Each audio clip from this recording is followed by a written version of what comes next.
welcome to this week's episode of Focus On with myself, Fifi Peters. I am coming to you from the 16th U.S-Africa Business Summit taking place in Dallas, Texas.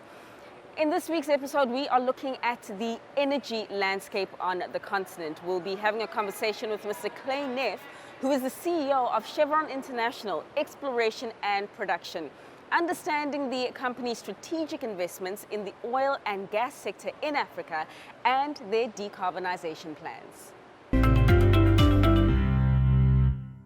Perhaps let's just dial back a bit in terms of history. Give us a picture of what that history has looked like from a Chevron point of view and its commitment to the African continent. Well, it's a pleasure to be with you today. And we've been in Africa for over a century. And so we have a very strong partnership with a number of countries on the continent. And just to start out with, in Nigeria, we've been in Nigeria for over a century. In the upstream, our exploration and production for over 60 years. In Angola, we're celebrating our 70th anniversary this year in Angola. Okay. And we have substantive operations there. In Egypt, we've been in the country for 87 years, and we're in the upstream, downstream, and midstream sectors in Egypt as well. We have assets in Equatorial Guinea, Cameroon. We also have a couple exploration blocks in Namibia.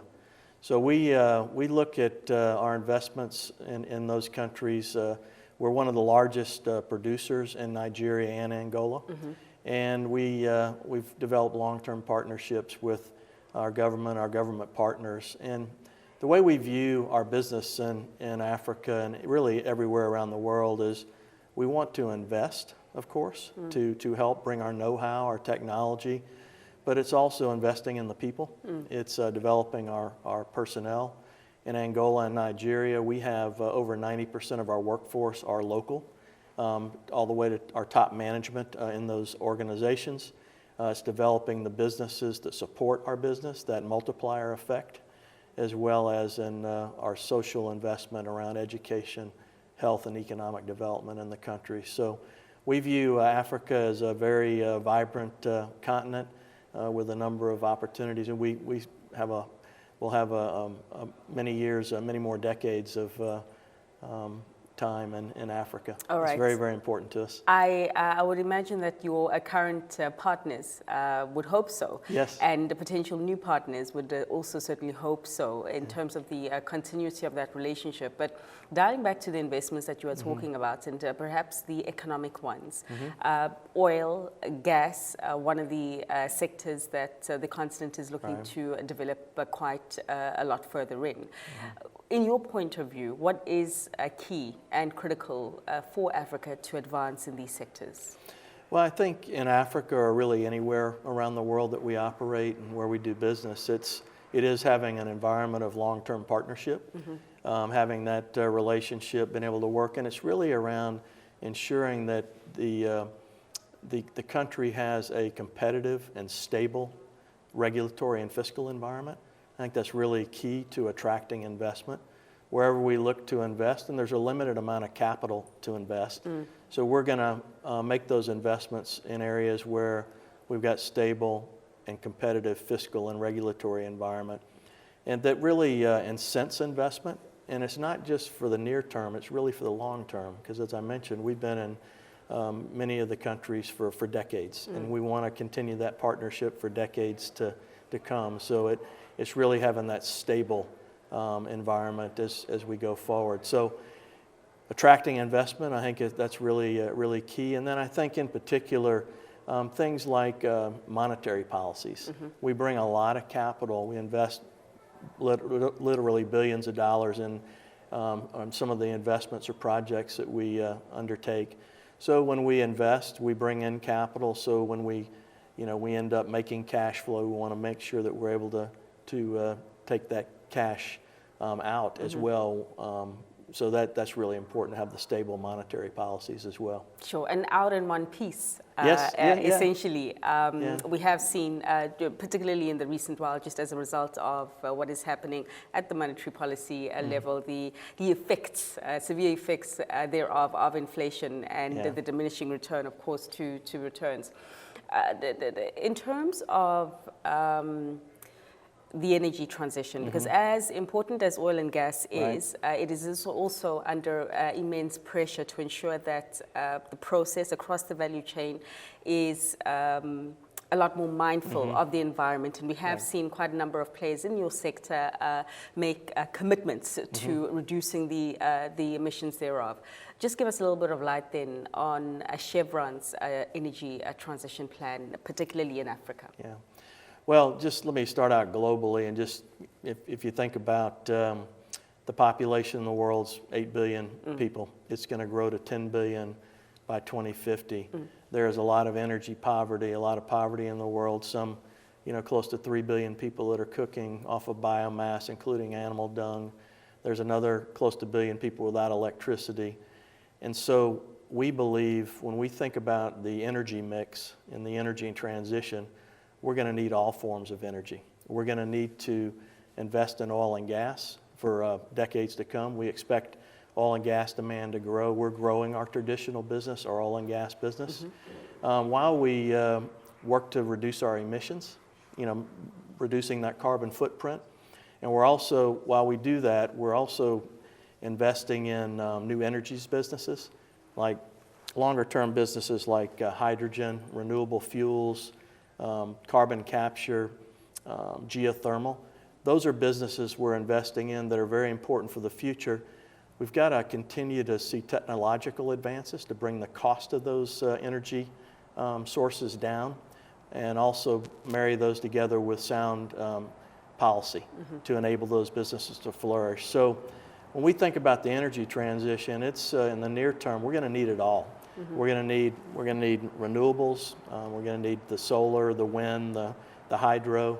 We're going to need the traditional oil and gas, LNG, nuclear, all of those to actually satisfy the world's demand long term. Sure. And while we do that, we're going to lower our carbon footprint, and we're going to invest in these newer businesses, these businesses that will take a little bit of time to mature to become competitive over the long haul.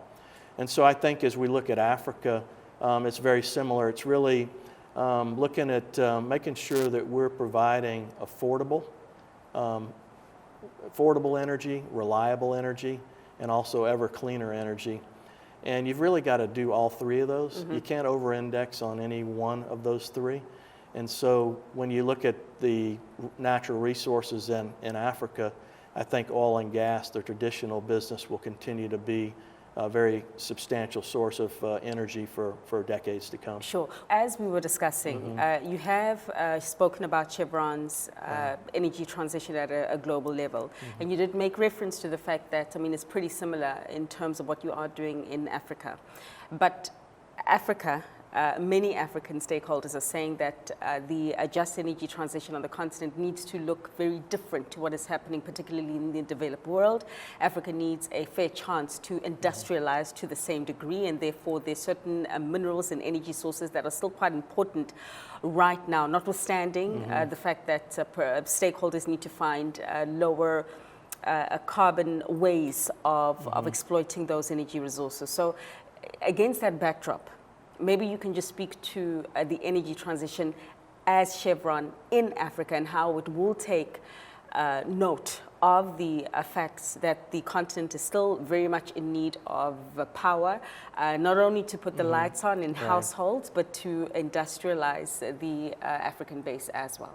That's a great question. To your point, the energy transition needs to be just and inclusive. And when we look at Africa and we look at the countries I talked about that we're working in, there's a plentiful resource base of oil and natural gas. Sure. And that is that resource that is available today to be developed responsibly, of course, provides the best opportunity for affordable, reliable, and ever cleaner energy. And that's what we're striving to do in Africa as well as the rest of the world, is to really make sure that we're we're providing that balance. So if we think about a couple of examples I'd like to give you, in Nigeria, for instance, and we're one of the largest oil and gas producers in Nigeria, we actually supply about 25% of the domestic gas supply in the country for power and other industrial use. We have a gas to liquids plant where we convert natural gas into clean diesel and naphtha products that are used in the country as well as exported. We also are the largest shareholder in the West Africa gas pipeline. That's an ECOWAS-sponsored project that transports gas from Nigeria to Benin, Togo, and Ghana. So that holistic type of solution where we're actually responsibly monetizing the resource for the use of the country to provide that reliable, affordable, and reliable supply. We've also reduced our routine flaring in the country by over 95% in the last decade. So we've actually reduced our emissions in the country. So it's looking for those type of solutions. Another example I will give you is in Angola. Again, a lot of oil and gas resource. We are the largest shareholder in the Angola LNG plant, gas plant. And we are taking associated gas, which is a byproduct of oil production that was once flared, and taking that gas, we're processing it, creating LNG, we're reducing flaring, and we're selling that, the gas, some of it to the domestic market, and then exporting it as LNG for the benefit of the shareholders in the country.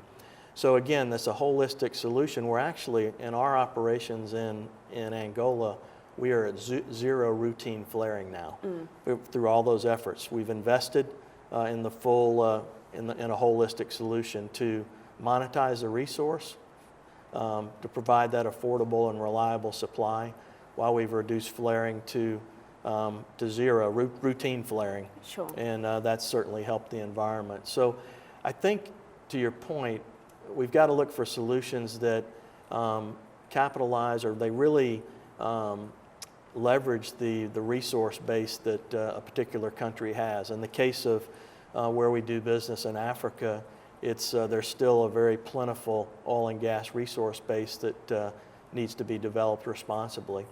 We're going to do that. We're also going to, as I mentioned, develop or continue to invest in the lower carbon solutions like hydrogen and carbon capture and others like that. But those are going to take time. And those at this time are not as affordable. And they're going to take time to get the cost down so that they're competitive in the future. That will come, but it'll take time. And that brings today's episode to a close. Thanks so much for watching, as always, and until next time, it's goodbye.